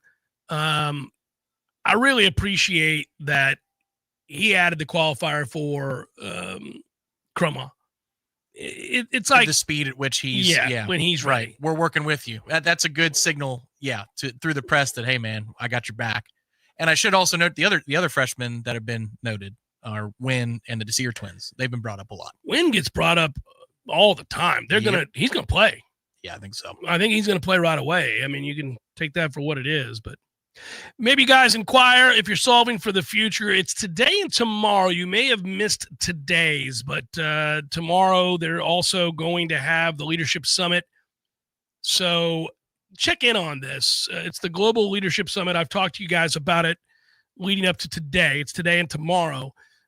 Maybe a chance last second to be able to hear some of the great speakers that are going to be there, Nick Saban included. Look, if you're an executive, nonprofit leader, teacher, entrepreneur, team builder, Global Leadership Summit, giving you real tools to lead with confidence, clarity, and purpose. Walk away with ideas you can use right now, not just concepts, things that you can implement right now. I know that ISF is proud to be part of this. ISF.com, click on the GLS tab and learn more, including what's still available. I don't even know just yet. I do know that ISF rightfully should be very proud that they are teaming with the Global Leadership Summit to put this on through the Jeff Cameron Show. And so, live streaming that event. It's a intimate, high impact setting. So if you want to be about part of that for tomorrow, you'd have to go to isf.com to find out more. Click on the tab GLS as well. Still solving for the future here while we're in the segment, Tom. I think they've laid it out there about what has to happen. They have to identify the 22 that they're going to play with, and then maybe add to it and go heavy on scrimmage-like situations until they feel ready to go. I just feel relieved that coming out of spring and now having it reiterated here in the fall already, they're not going to be BSing about trying to play guys just to play guys and make them feel good. They're trying to find the starting 11 on both sides and maybe 5 key contributors on each side of the ball that will get opportunities to spell others because they're on par with those players and they can do something uniquely suited to their skill set. Yeah, that's something that Tony White said in a succinct manner, which again we'll be able to break down on tomorrow's show. Yeah. But Gus is saying the same thing. There's going to be a line drawn in the sand, and then that's it. And they'll play nice with each other, meaning the coordinators, for a time. That was part of his most recent answer. We'll go into base to help you evaluate. Like, I understand I need to do that. I'll scratch your back, you scratch mine, so I understand what I have. But I'm not doing that for a long time. You better get what you need out of 30 reps, because every rep I do that for you, I'm not maximizing my ability to be ready for Alabama. That's got to be difficult because you feel the pressure of having something for Alabama. And every time you can't implement one of those things or a gadget or something that is off of your base that you're going to use as an element of surprise, but you got to rep. Every time you don't do that, it's another rep that, man, we're closer. I just don't have the time. It's got to be frustrating. It's what it is, though. I mean, they're paid handsomely, so figure it out. At least in this instance, too, he brought it up with Castellanos.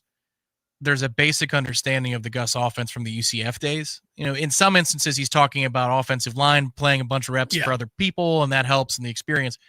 But at least for Tommy's learning curve, he probably already has the first couple chapters of the Gus Malzahn textbook, if you will. He gets it. So that speeds that part of it up. And the experience of the other places come from game reps elsewhere, you've seen some things.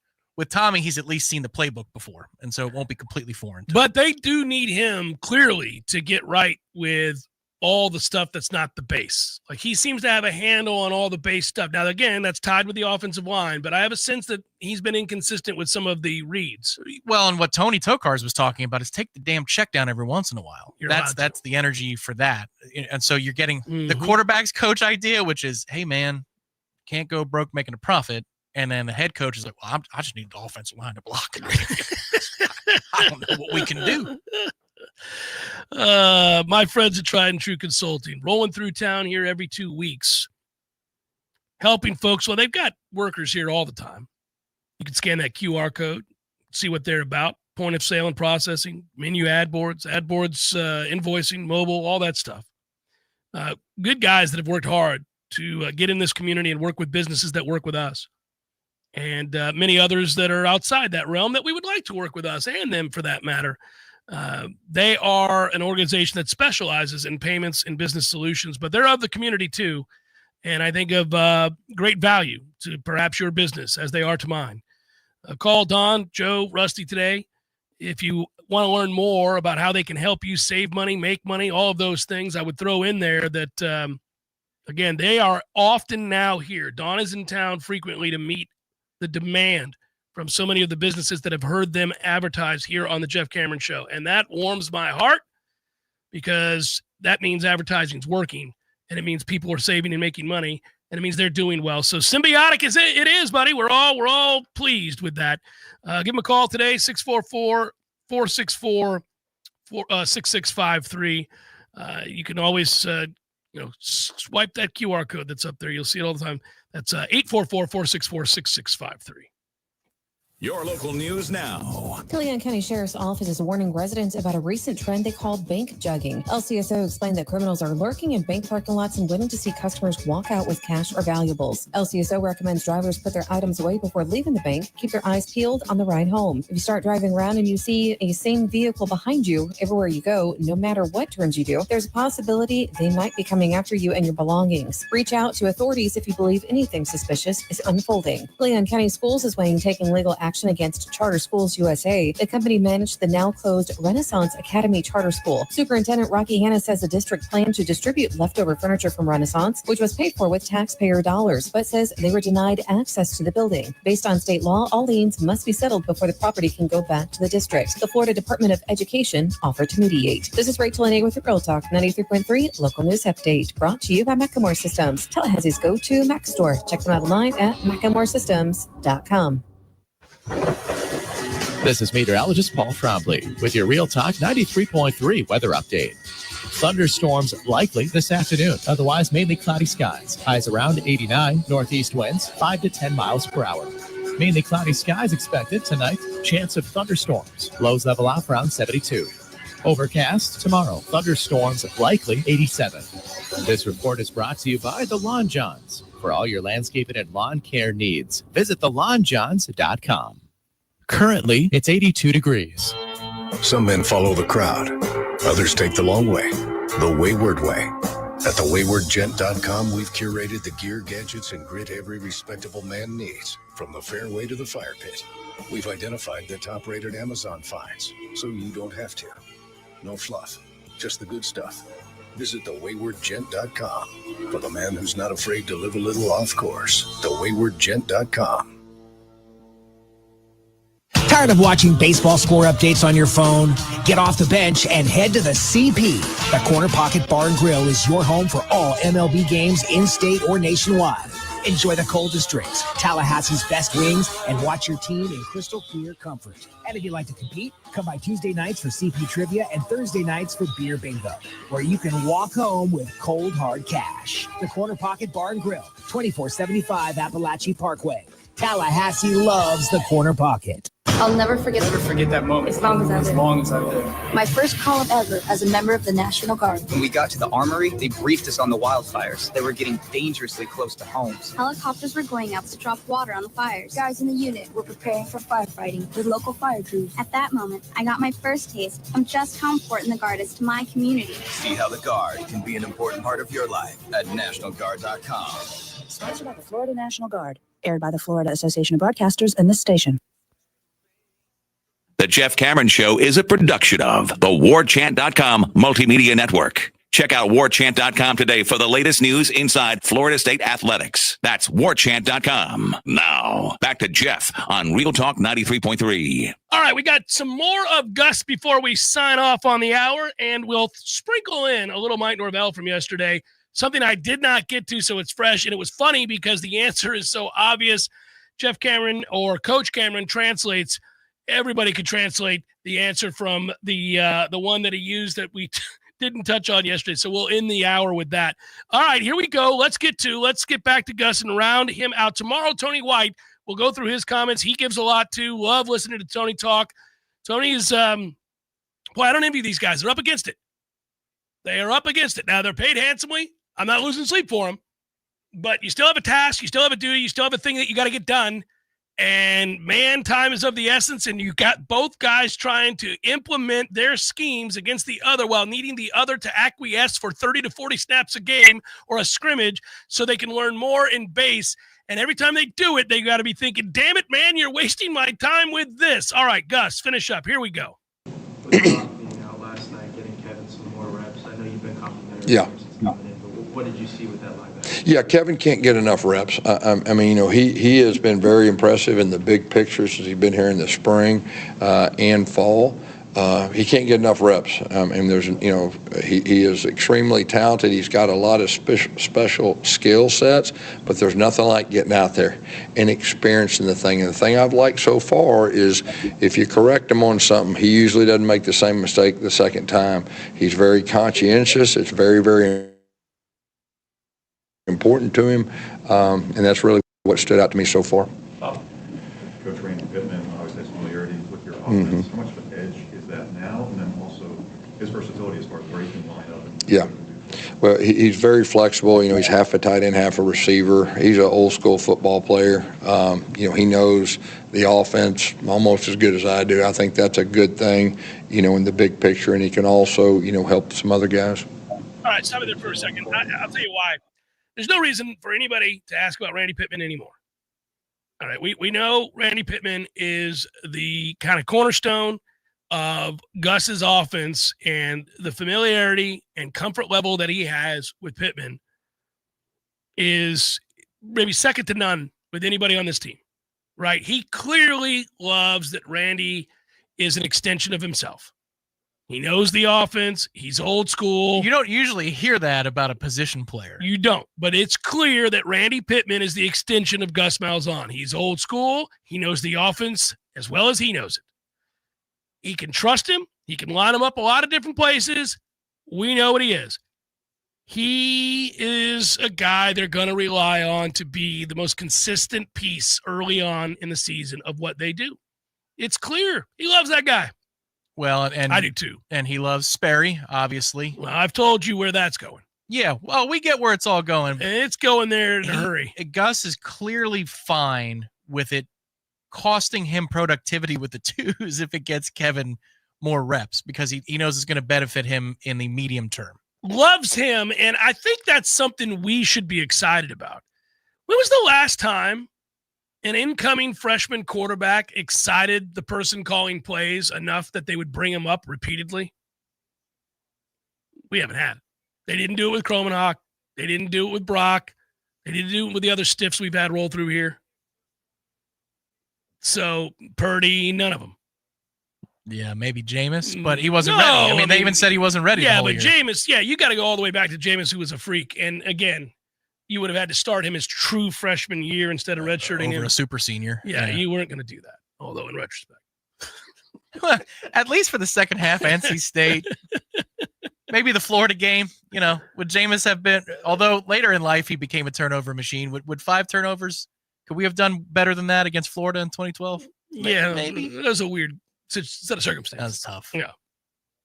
But, man, it's interesting because he has lit up about him. And I'll just say this, a hint of something we're going to hear tomorrow from Tony White. The frustration he felt at their inability to finish plays in the backfield against quarterbacks. Who's the quarterback that Tony White mentions? Well, you'll hear it tomorrow. And he slips. I don't think he meant to do it. But he's frustrated And I can tell you that when I went to the scrimmage in the spring, that kid made plays and stood out. And I could see where that level of elusiveness would get old if you were a defensive player. Let's just put it that way. He's got that going for him. Finishing out Gus right now. Obviously, scheme matters, play calls matter. How much does just physicality and mindset matter when it comes to your offense? And are you seeing it come along? Yeah. We're a downhill, hit you in the mouth, run it downhill, play action team, try to throw it deep and play fast. I mean, that's at our core. I think, the answer to that question is it kind of goes back to that's the first time we had the 11 guys together. And so the urgency and the everything that goes with it, but the physicality is who we are at our core, and we're still developing that. We're still working on it. You can see each day getting better with that. Last one. Was there a position group or any kind of players that have kind of redefined your expectations from what you had in spring to what you're seeing them do now? I don't think there's any individual that can say that. I think it's just, getting everybody together and then taking it day by day in the fall. That's really what I've been focused on. All right. Thank you, guys. He's like, I should have left 5 minutes ago. He powered through and still gave a couple things after did. after the first wall he hit. Yeah, he had a second wind, if you will, in answering questions. He probably didn't even know, had to reach back. Can't believe I got a little more in me here. Let's sit down and watch my press conference from today. Here you'll see I'm done. Clearly I'm done. But then I found it. I'm old school guy. And I found it. And look, listen to that answer. That's a man who's re-engaged. Well, you asked me about Sperry and Pittman. I can't help myself. Yeah. He loves Sperry. He loves Pittman. He loves Boggs. They all do. It's interesting. At this juncture, I guess they're where they're supposed to be. They've got elements of frustration and desperation that I want to hear. They should be. We got to be. You don't have time, man. We got to get moving. I can't believe, first of all, I said this, Monday is the start of school locally in high school. And I have 2 high school kids, and one of them is going into his senior year. And it's all these things, right? Everybody who's ever done this, you guys know, I can't believe my kid is starting his senior year. It seems like yesterday he was born, blah, blah, blah, blah, blah, blah. But there is that urgency you feel, that nervousness. You're like, oh, man, there's a lot of stuff going to be happening here for the last time. And, man, I want to be there. I want to be present. I want to realize all that stuff. And then when you feel the days ticking down, like when it's on your calendar, I feel that just in general with my life, with kids. Can you imagine now, like you got a game, Alabama, you're just like, you're putting your name to this for the world to watch. You're going to go out there and see this. And man, it's a well-constructed essay that Gus Malzahn wrote in that press conference because his introductory paragraph said, we haven't played together. And he came back to it. The body of it. Yeah. Well, it goes back to, we haven't played together as a group of 11. Yeah. And then the closing statement, Corey asked him about the toughness and the identity. Well, it goes back to, we haven't played together. That is there's your thesis statement, everybody. They haven't played together as a group of 11. He was happy they did, and he's starting to make determinations because they finally played together as a group of 11. You're going to love this. So, that pressure that we talk about them being under. So I'm feeling that in my own personal life to make sure things are I learned something from Jimbo a long time ago, and I still follow it. I thanked him for it many years ago. When he talked so much about kids love discipline, they don't know it, but they do. They want to be disciplined. And the reason for that is when you come from, in many cases, whether that be rural or inner city, doesn't matter. When you come from, in a lot of kids' backgrounds that play college football or high school football, uncertain backgrounds, inconsistent, no real things that they could always depend on. That's not all kids, but that's a lot of kids that end up, that coaches end up having to bring into the fold and try to teach a way of doing something. And one of the ways that you help those kids transition to college is to provide consistency, right?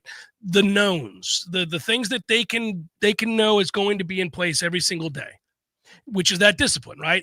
At this time you get up, then you eat, then we're here, and then we do this thing, and then you do this thing, and then you have your classes, then we watch film, then we go, then we go to practice, then we eat dinner, then we watch film, and we go to bed, and we do it again tomorrow. And every time you lay your head on that pillow, you know exactly what it is you're going to be doing the next day. And there's a consistency and a peace of mind that comes with that.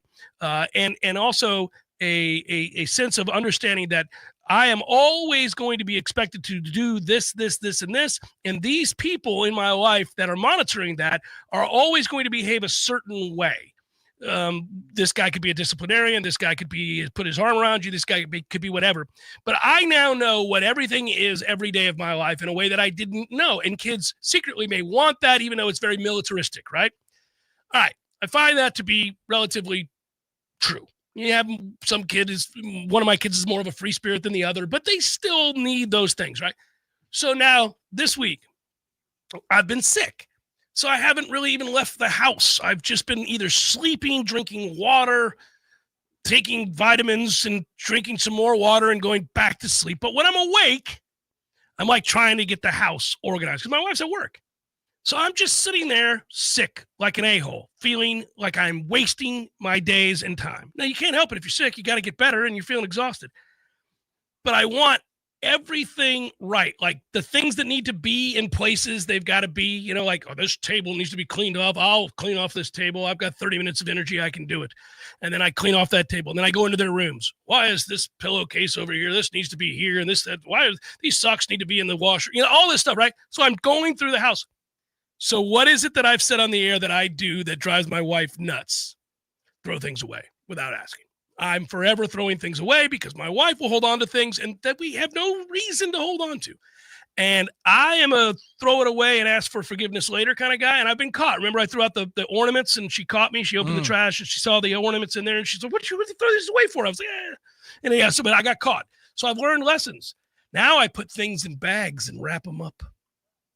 Like I've murdered something and I'm hiding it away. So if you've got something that I deem to be stupid and useless, I put it in a Publix bag and wrap it up and throw it in the garbage. So to you, the untrained eye, you open it up, you're like, oh, Jeff threw out the trash. That's all it is. Could be your prized item that I just tossed. You have no idea. So I'm doing this. I am throwing everything away. But I'm going through all this stuff, including some paperwork that's up by the kitchen counter that's just sitting there for no reason. That's partly my fault. So I see this thing. I won't say what it is, but it's paperwork. And I go through it. And I'm like, oh, this is from 6 months. We don't. Yeah. So I start to throw it away. A little voice in my head tells me, you probably should hold on to that. That might be something that she needs on behalf of your youngest because it was something for Clark. And even though it's 6 months ago, you don't know. Like, what's the point of throwing that out? But I really want to throw it out, Tom. I'm tired of looking at it. It doesn't need to be there. So I'm wrestling with this. Should I throw it out? I can get forgiveness later. So what I do is I put it in the Publix bag. I wrap it as if I'm going to throw it out.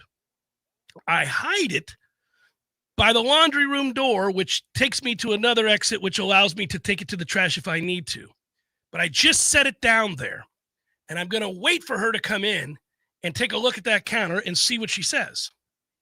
How proud are you guys of the progress your boy has made? I did not throw that out. And get this. She comes walking in yesterday evening, checking on me. Dutiful wife being so sweet. I'm sitting there sweating. She goes, how you feeling? Any better? Yeah, I'm a little bit better. Tom and I did a show today. We pre-recorded it. We had to, but I got through it. I'm okay. I see that you cleaned the table. I did. I was bored. I've been sitting here all day. What could I do? I had 30 minutes. She goes, did you put a stack together for me that I need to look through? No, I threw most things away, but I went through the things. Well, there was something that you better not have thrown away. No, I don't think I did. And she named the very item that the little voice in my head told me not to throw away. And she goes, you threw away. And she said the thing. And I go, I don't think I did. She goes, you threw it away. You know how ridiculous, how many times do I have to tell you don't do this? Oh. And she's furious. The trap has been laid. How good is this? Just calmly while being chewed out, I go to my secret spot that I don't want her to know where I put things. It's like, in-between world. You're in the in-between world. We'll get you. It's where you put the good wine. Purgatory. You're just waiting. And I go walking in there calmly after she's flipping out. And I undo the bag that she can't hear. I pull it out. It's exactly as it was. I calmly walk back in without her seeing me. And I put it on the table as if it had been there all along, which is a lie. And I go, oh, it's right here. What are you talking about? She goes, where? I go, it's right there. I put it over there. I figured you needed it. That is totally unnecessary. Of course. You could have just handed it to her. And she goes, oh, well, good job not throwing that away. Yeah, no, I wasn't going to throw that away, babe. You could have gotten the exact same result by just handing her the document. I'm spiteful. I wanted to Yeah, clearly. Now, in a different time, I would make the argument, you really didn't need it. It's not true. It can be found online.